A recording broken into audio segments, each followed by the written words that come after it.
stunning diplomatic rupture has erupted between Russia and Armenia. Yerevan has delivered a direct blow to Moscow by boycotting a key summit of the Russia-led Collective Security Treaty Organization, or CSTO, and instead rolling out the red carpet for the European Union. Armenia's bold move signals a seismic shift away from Russia's orbit and towards the West. Russia is furious. Foreign Minister Sergey Lavrov fired a chilling warning, claiming Armenia's growing distance from its Eurasian allies could spell disaster for its people. Lavrov also accused Yerevan of attacking the centuries-old Armenian Apostolic Church amid spiraling domestic unrest, adding fuel to an already raging fire. First of all, the topic was discussed. Everyone expressed serious concern about what is happening inside the Republic of Armenia. It is clear that this is an internal affair of our neighbors. But of course, the attacks on the canonical Armenian Apostolic Church of thousands of years cause serious concern. The Church has always been one of the key pillars of the Armenian society. We do not want the Church to be attacked without serious reasons. But Armenia has launched a counter-offensive. In a blunt rejection, Armenian Foreign Minister Ararat Mirzoyan slammed Lavrov's accusations as false and dangerous. Mirzoyan accused Moscow of spreading misinformation and attempting to meddle in Armenia's internal affairs. The message was unmistakable. Back off.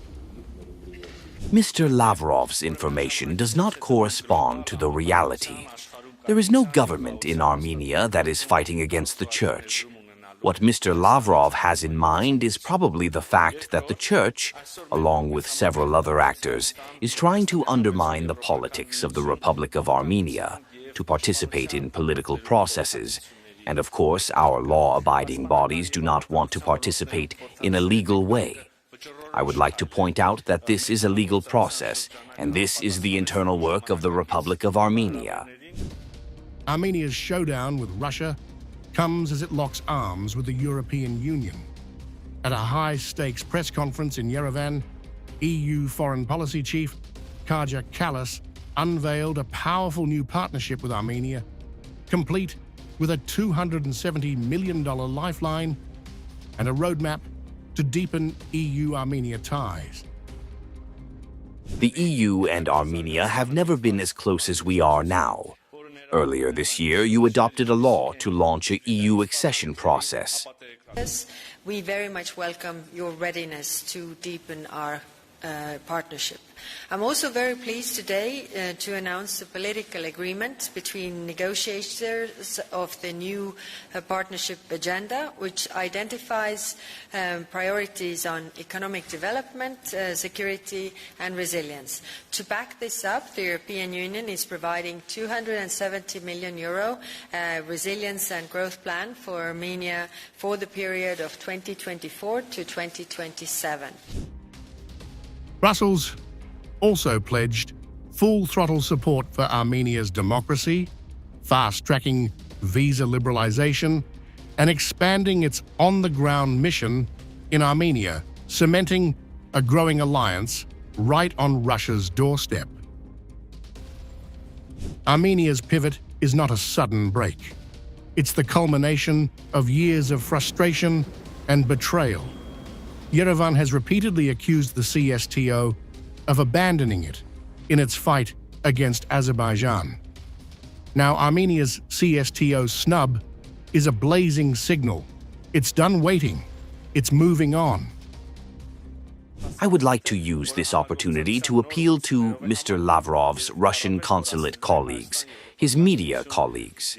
I think that both the officials of the Russian embassy, the consulates and the media experts should treat the self-government of the Republic of Armenia with great respect and never allow it to interfere in our internal affairs. Lavrov may claim Russia isn't pressuring Armenia, but his warning carried an edge. If Armenia turns its back on its allies, it won't serve its people's interests, he said. a statement that reeks of veiled threat. The statements of the Armenian leadership indicate that the situation is developing in a multi-vector context. The Prime Minister of Armenia recently said that it will soon be necessary to choose between the Eurasian Economic Union and the European Union. We do not put any pressure on the Armenian ruling circles. However, we all understand that if Armenia turns away from its allies, its neighbors, it will hardly benefit the Armenian people. This geopolitical brawl unfolds as Armenia and Azerbaijan teeter on the edge of a peace deal. Armenia says the agreement is ready to sign, but accuses Baku of throwing in last-minute demands that could carve up Armenian territory